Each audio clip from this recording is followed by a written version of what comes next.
The Vatican selecting an American pope is a great choice, especially in light of Project 2025 and the rise of Christian nationalism. Let me explain to you why. Someone who grew up Catholic, went to Catholic schools my whole life, taught Catholicism to 7th graders as a catechist, and was even featured in a Catholic magazine when I was younger. And also being someone who's a lawyer and went to Yale, studied the Constitution and historical movement, I can confidently say if there ever was a time for an American to be a pope, it's now. DJT and Project 2025 have linked themselves to this wave of Christian nationalism, and a lot of his supporters have tried to co-opt Christianity in a way that fits their agenda. An example of this would be Vice President J.D. Vance, who has attempted to use Christian principles to justify mass deportations. The Vatican is not blind to what's happening.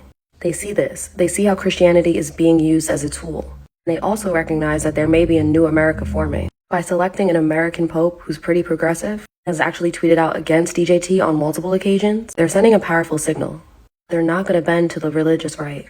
Even the selection of his name Leo is symbolic. The last pope that had that name was Pope Leo XIII. He is famous for writing the Rerum Novarum, which literally translates to on new things or on revolutionary changes. It's a book about capitalism and labor, called for more workers' rights and unions and dignity.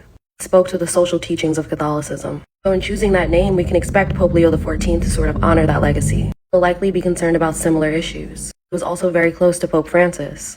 We also had Cardinal Meng Bao, who voted in selecting the new pope. He hoped that Pope Leo could build a bridge with DJT. In fact, this is not the first time the church has done this. When Pope John Paul II was elected, it was under similar circumstances. He was 59, so he was relatively young, similar to Pope Leo XIV.